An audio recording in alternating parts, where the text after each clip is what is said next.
Yo, I'm stuchiu, the esports writer for Slingshot Esports. If you've never heard of me, what I mostly do is I write about esports.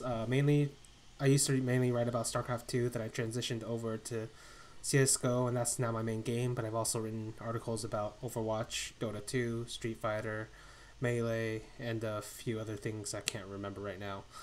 So, the reason I started this video is because I wanted to expand my thought processes. I wanted to add a new tool I could use to think about and model the game, because the way I see it is the more you learn from disparate subjects, the more that reflects onto what your primary focus is. So, for instance, how I studied StarCraft 2, how affected the way I studied Dota 2, and the way I studied those two games have affected the way I study CSGO, and the way I studied CSGO has now affected the ways I look at StarCraft 2 or Dota 2, something like that.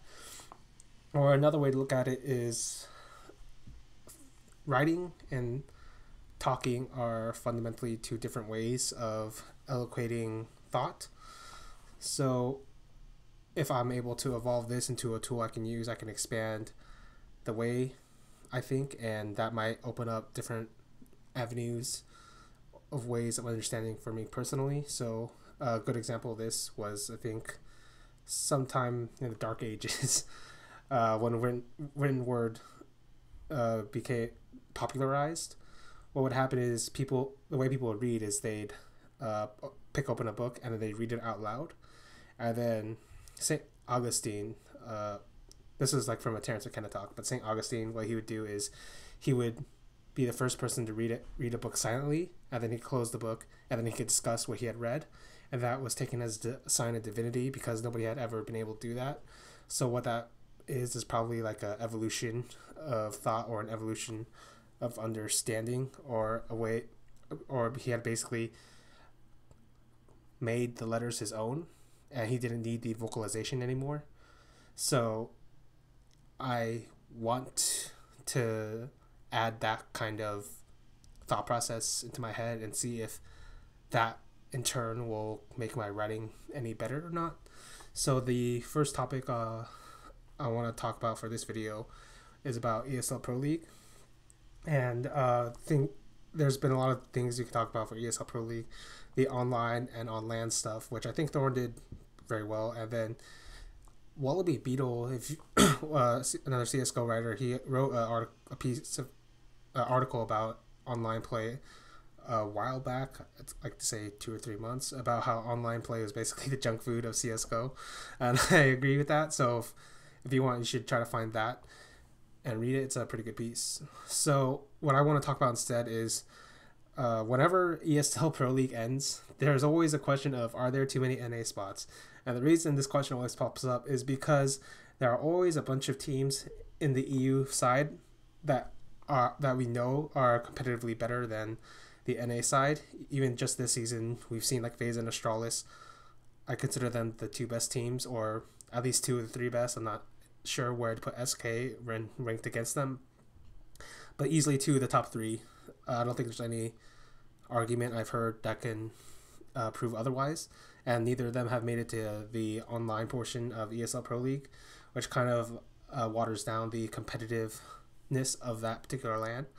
And the reason, and this is actually just what I consider the ongoing conflict, a central theme, I guess you could call it, in esports, where it runs through everybody: the players, the teams, the tournament organization, tournaments. Basically, the question is always about the conflict between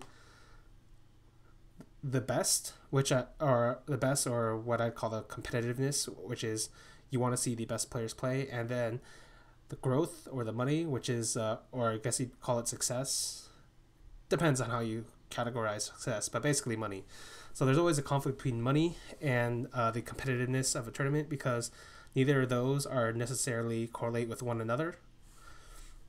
And this is an ongoing like struggle between everybody, because if you're, for instance, if you are running a tournament, you want both, but The reality, for instance, for ESL is in order to get the money, you have to run the online portion.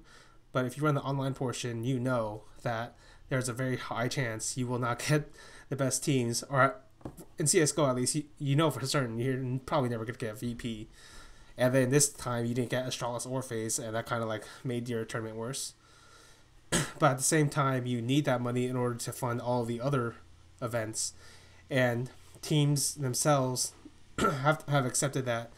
Teams themselves have accepted that this is also the case, where they have to run, or they have to play these online tournaments to get money. But for them, they also have to have like streaming contracts, for instance. That'd be a good way to put it.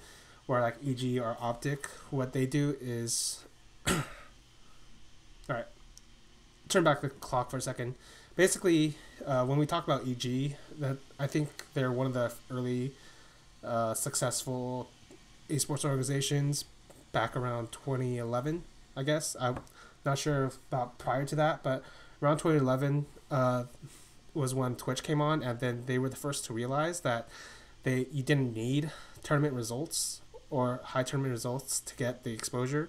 What you needed was streaming, and then with streaming you would get all the hours and the eyeballs, and then with that you could parlay that into money, and then with the money you could parlay that into buying into like infrastructure like salaries, or buying new better players, or investing into different games, for instance. So that's kind of like the basic model. And then that's something like Optic themselves do now. You can if you go to look at Thorn's video with his Talk with Thorn series with Hector, the CEO of Optic, he'll talk about how he thinks success is like up and down. So what he wants to do with his players is he wants to help them build a lasting brand that will help them survive the times when the success is not up but down, and they have like a next step to go towards to, no matter no matter if they stay with the org or they leave it, something like that.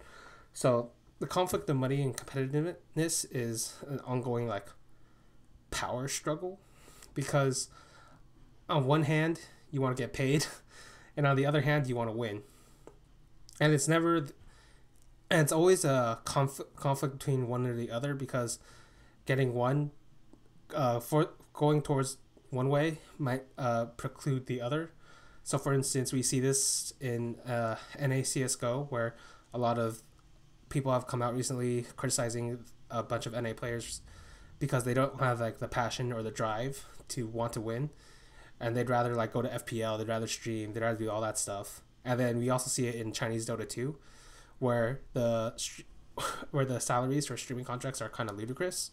So they'd get paid to not play competitively, but rather to like just stream their solo queue games. And while solo queue games are great, there's like a limit to how useful they are compared to scrims or practice, because I think you need a combination of both for that particular game. So the reason I think this is interesting is because this is a fundamental conflict in a lot of the best players I've watched throughout the years. I think the most hardcore example would probably be somebody like Naniwa. Naniwa was, for those who don't know, he was a Swedish StarCraft 2 player. I think I put him as the second greatest foreigner to ever play StarCraft 2. And the thing about Naniwa is he was kind of... How do I explain this? He was the most polarizing figure, because what he did, what he represented was he had the ultimate virtue, right? What foreigners call the ultimate virtue, which is this never say die attitude, this I will always do anything it takes to win. I think winning is all that matters. But the ultimate virtue for Naniwa came from the exact same place, where all of the bad manners, like all of like the off-putting personality issues, like all of like this conflict came from.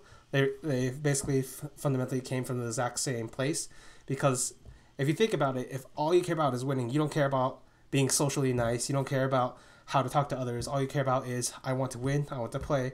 And in a game like StarCraft 2, where it's a 1v1, you don't actually need to have teammates, not really.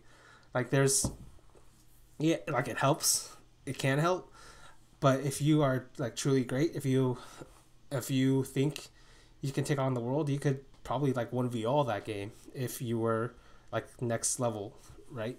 And we've seen that a couple times with a couple different players.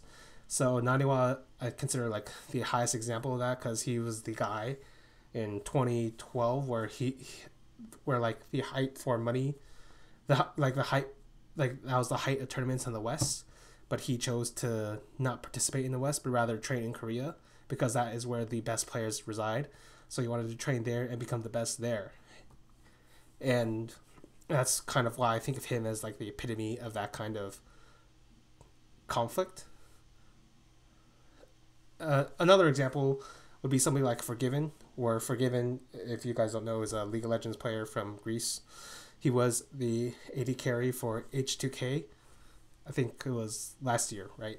So basically what happened was he finally got he was talking about this for years on his Twitter or something, where he was like looking for a contract to get rich and finally get paid, and he had I heard he had contracts with like NA, or maybe it was LCK, or basically they were paying him a lot of money to play for the team, but the team was worse. But in the meantime, he decided to trial for H2K and the international land. The first land they did surprisingly well, so he had this choice where he could play for H2K for less money, but he'd have a better team, or he could play for an NA org and get all that money. And then at that fundamental choice, he decided he'd rather get the better team. And then there are a bunch of other players who actually choose the opposite. They choose the money over the competitive success. So I've always thought Forgiven was a very special type of player in that regard. In a more relevant example, I guess, because talking about Counter-Strike, I think Hiko is very similar. Or was very similar. I'm not exactly sure where his mind is at now, but he had the choice between staying at Cloud9 all those years ago, or he could leave and try to create this all-star team that could beat the world, that could take majors, that could become the best, and he chose the latter. It didn't quite work out for him immediately, but there is a reason that Hiko is the player with the most major appearances in NA. It's because regardless of his current skill, he had the willpower to force it to work. And the willpower is something that not many people necessarily have. It's not even something people think about. It's not something people train about. It's the belief that this is all that matters. Like, this is everything. The belief that winning is everything. So that's kind of the conflict between ESL Pro League has, and like it kind of runs through everybody. And it's one of the essential conflicts of what I consider esports and the themes. And to end this video, I'll talk about one of my favorite stories. It's from Dota 2. So Dota 2, in Dota 2 in 2013, that International 3 was ran. And for those who don't know, International is a like multi-million-dollar tournament where I won't say all, but most of the best Dota 2 teams are gathered and then they play. And then in TI3 particularly, there was this very special line LD said that became kind of a meme, where he says something like, was it, all five are dead, LGD to fall, Liquid are doing it. And the line is basically a very succinct summary of the feeling of that time, because LGD was one of the favorites to win the tournament. Liquid going into the tournament weren't expected to do well at all, but they had upset LGD in that best of one. And then after defeating them, they got to I think they got eliminated immediately, or they got to like the top 8 then eliminated. And then you got to the top 8. That's actually a pretty good chunk of money. It's like hundreds of thousands around that time.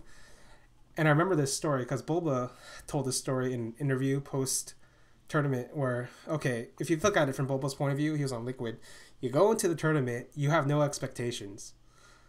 So if you have no expectations because you've been failing every like LAN tournament you've attended so far that year, and you go into this tournament, you beat LGD, one of the favorites, in an upset match, right? You beat them, you make this miracle run, get to the top 8, get way more money than you're expecting.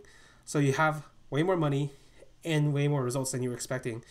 And I remember Eternal Envy asks him, "Are you satisfied with this result?" And then Bulba looks at Eternal Envy and says, "Yeah, I mean, we did better than we expected. We got more money. What's there not to be satisfied with?" And then Eternal Envy, in typical Eternal Envy fashion, shook his head in disgust and said something along the lines of, if you aren't here to win, why are you here at all? And that's why that's the line. That's why I think everybody is inevitably here. It's to win. And I think that's why whenever this question pops up, I'm always siding on the competitive side of the equation, where I want to see the best teams. I want to see the best players. I want to see them duke it out. See ya.